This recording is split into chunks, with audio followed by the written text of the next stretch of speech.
కాసేపట్లో జూబ్లీహిల్స్ ఎమ్మెల్యే మాగంటి గోపీనాథ్ను BRS working president KTR పరామర్శించనున్నారు. మాగంటి గోపీనాథ్ అస్వస్థతకు గురైన సమాచారం తెలిసిన వెంటనే కేటీఆర్ ఫోన్ చేసి గోపీనాథ్ కుటుంబ సభ్యులతో మాట్లాడారు. అనంతరం తన అమెరికా పర్యటనను ముగించుకుని హైదరాబాద్కు వచ్చేశారు. మరి కాసేపట్లో కేటీఆర్ ఏఐజీ ఆసుపత్రికి చేరుకుని మాగంటి గోపీనాథ్ను పరామర్శించనున్నారు.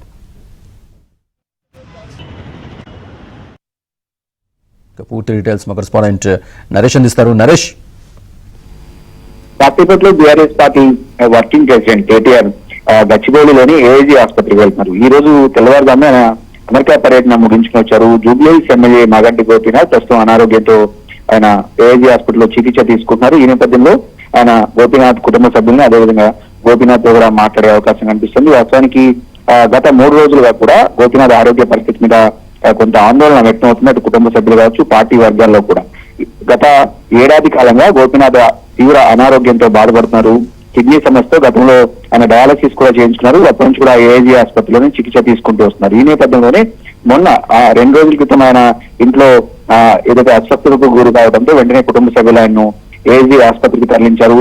వెంటనే బీఆర్ఎస్ నాయకులు, మాజీ మంత్రి హరీష్ రావు కావచ్చు, ఇతర నాయకులంతా కూడా వెళ్లి పరామర్శించిన పరిస్థితి. ఇందులో భాగంగానే ఈ రోజు కేటీఆర్ కూడా ఆయన్ను పరామర్శించబోతున్నారు. తర్వాత నిజానికి గత 2 రోజులుగా కేటీఆర్ సతీమణి శైలమ కూడా ఆసుపత్రిలోనే ఉన్నారు. ఏదైతే మాగంటి గోపీనాథ్ కుటుంబ సభ్యులకు ధైర్యం చెప్తూ శైలమ కూడా కేటీఆర్ సతీమణి కూడా ప్రస్తుతం ఏఐజీ ఆసుపత్రిలోనే గత 2 రోజులుగా ఉంటున్నారు.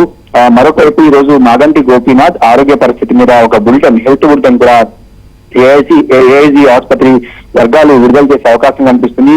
48 గంటలు గడవాలంటూ కూడా ఆయన ఆసుపత్రిలో అడ్మిట్ అయిన రోజు చెప్పిన నేపథ్యంలో ఈ రోజు ఆయన హెల్త్ కండిషన్ మీద ఒక హెల్త్ బులెటిన్ కూడా విడుదల చేసే అవకాశం కనిపిస్తుంది. చాలా రోజులుగా ఆయన అనారోగ్యంతో బాధపడుతున్నారు. దీంతో కుటుంబ సభ్యులు ఏఐజీ ఆసుపత్రికి తరలించారు. సో ఈ రోజు ఆయన ఆరోగ్య పరిస్థితి మీద కూడా ఒక క్లారిటీ వచ్చే అవకాశం కనిపిస్తుంది. ఇక కేటీఆర్ ఈ రోజు తెల్లవారుజామునే ఆయన గత నెల 26వ తారీఖు నాడు ఆయన లండన్ వెళ్లి అటు నుంచి అమెరికా వెళ్లి ప్రస్తుతం దాదాపు 10 రోజుల తర్వాత ఆయన ఈ రోజు హైదరాబాద్ చేరుకున్నారు. ఈ రోజు మాగంటి గోపీనాథ్ ను పరామర్శించిన తర్వాత కేటీఆర్ నేరుగా తెలంగాణ భవన్ కి రాబోతున్నారు. తెలంగాణ భవన్ లో హరీష్ రావు పవర్ పాయింట్ ప్రెజెంటేషన్, అంటే కాళేశ్వరం ప్రాజెక్టు వాస్తవాలు అనే పేరుతో 11 గంటలకు హరీష్ రావు ఒక పవర్ పాయింట్ ప్రెజెంటేషన్ ఇవ్వబోతున్నారు. ఇది చాలా ఇంపార్టెంట్ ప్రెజెంటేషన్ గా చెప్పవచ్చు. ఎందుకంటే రేపు కాళేశ్వరం విచారణ ముందుకు హరీష్ రావు హాజరు కాబోతున్న నేపథ్యంలో దానికంటే ఒక 2 రోజుల ముందు ఈ కార్యక్రమాన్ని బీఆర్ఎస్ పార్టీ ఏర్పాటు చేసింది.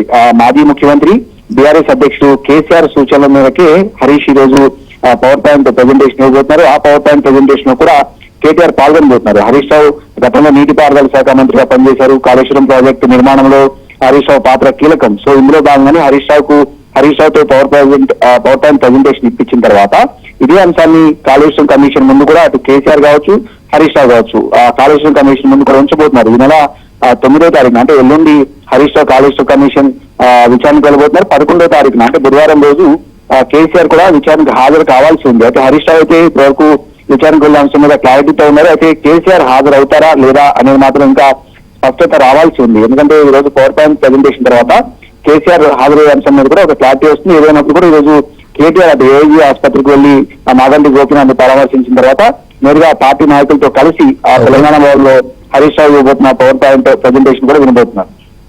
Right, thank you Naresh.